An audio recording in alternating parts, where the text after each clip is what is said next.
வெள்ளிக்கிழமை அன்று சூரத்துல் கஹஃப ஓதினால் கபரில் வெளிச்சம் வரும் என்று சிலர் கூறுகிறார்கள். இது பற்றி சரியான விளக்கம் வேண்டும் என்று கேட்குறாங்க. ஒவ்வொரு அத்தியாயத்திற்குமான சிறப்பம்சங்களை அல்லாஹ்வுடைய தூதர் நமக்கு சொல்லி தந்திருக்கிறாங்க. அது எல்லா அத்தியாயங்களுக்கும் இல்லை என்று சொன்னாலும் சில பிரத்யேகமான சில அத்தியாயங்கள் குறித்த சிறப்புகள் அது ஓதுவதனால மறுமையில் நமக்கு கிடைக்கவிருக்கிற தரஜாக்கள் குறித்து அல்லாஹ்வுடைய தூதர் சொல்றாங்க. அதுல சூரத்துல் ஃபாத்திஹா குறிய சிறப்பம்சங்களை நபி அவங்க சொல்லி தந்திருக்கிறாங்க.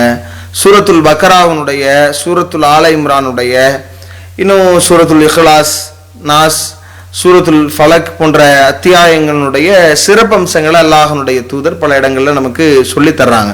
அல்லாஹ்வுடைய தூதர் இந்த சூரத்துல் கஹஃப் தொடர்பாக, அந்த அத்தியாயத்தை ஓதுவது தொடர்பாக நபிகள் நாயகம் ஸல்லல்லாஹு அலைஹி வஸல்லம் அவங்க சில சிறப்புகளை சொல்லி தந்திருக்கிறாங்க. நாம அதை ஆதாரபூர்வமான செய்திகள்லேயே நாம பார்க்க முடியுது.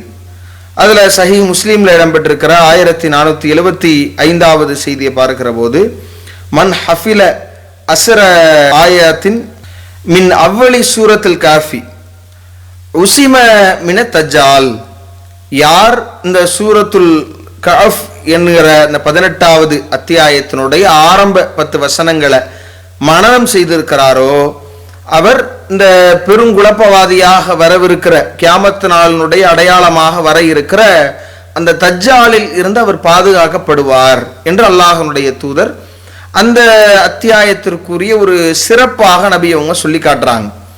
அதே மாதிரி நாம் பார்க்கிற போது வானவர்கள் எல்லாம் விரும்புகிற ஒரு அத்தியாயமாக அல்லாஹ்வுடைய தூதருடைய காலத்தில் நடக்கிற ஒரு நிகழ்வை வைத்து நபி அவங்க நமக்கு சொல்லி தர்றாங்க.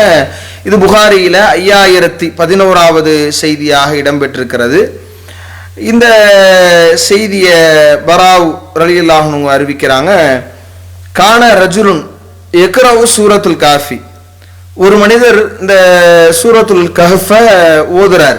அந்த அத்தியாயத்தை ஓதி கொண்டிருக்கிற போது அவருக்கு அருகில நீண்ட 2 கயிறுகளால் கட்டப்பட்டிருக்கிற குதிரை ஒன்று இருக்கிறது. சஹாபத்துன், இவர் அந்த ஓதி கொண்டிருக்கிற போது மேகங்கள் அப்படியே சூழ்ந்து வட்டமிட்டபடி நெருங்குகிறது. இந்த குதிரை என்ன பண்ணதுன்னா மிரண்டு போகுது, மேகமும் வட்டமிட்டு கொண்டிருக்கிறது. அப்ப இவர் என்ன செய்யறாரு, ஃபலமா அஸ்பஹ அத்தநபி ஸல்லல்லாஹு அலைஹி வஸல்லம் ஃபதக்கர தாலிக லஹு, விடிந்த உடனேயே காலையில அவர் விழுந்து நபி அவர்களிடத்துல இது மாதிரியான நிகழ்வு நடந்துச்சு நடந்ததை அல்லாஹ்வுடைய தூதருடைய கவனத்திற்கு கொண்டு போறாரு. அப்ப நபி அவங்க சொல்றாங்க, இந்த குர்ஆன் ஓதிய காரணத்தினால் இறங்கிய அமைதி தான் அது என்று அல்லாஹ்வுடைய தூதர் அந்த அத்தியாயத்திற்குரிய ஒரு சிறப்பாக இதை சொல்லி தந்திருக்கிறாங்க என்பதை நாம பார்க்க முடியுது. இப்படியான சில சிறப்பம்சங்கள் ஆதாரபூர்வமான செய்திகளுடைய பின்னணியில இருந்தாலும் இது அல்லாம இந்த சூரத்துல் கஹஃப் தொடர்பாக வருகிற ஏராளமான பல பலவீனமான செய்திகள் இருக்கிறது. அதுல ஒன்று தான் சகோதரர் கேட்ட மாதிரி கியாமத்து நாளினுடைய ஒளி என்று வருகிறது. ஹாக்கிம்ல இடம்பெற்றிருக்கிறது, தபரானி போன்ற நூட்கள்ல, சுனன் குபுரா, இது மாதிரி பல நூட்கள்ல இடம்பெற்றிருக்கிற ஒரு செய்தி. என்ன செய்தி என்று பார்த்தோம்னா, மன்கர சூரத்துல் கஹ்ஃபி, யார் சூரத்துல் கஹ்ஃப கமா உன்சிலத், அது இறக்கப்பட்ட மாதிரி ஓதுறாங்களோ, கானத்துலகு நூரன் யௌமல் கியாமா, மறுமை நாளில் ஒரு ஒளி அவருக்காக வேண்டி உண்டாகும். மின் மக்காமிஹி இலா மக்கா, தன்னுடைய இடத்திலிருந்து மக்கா வரைக்கும் அந்த ஒளி இருக்கும்.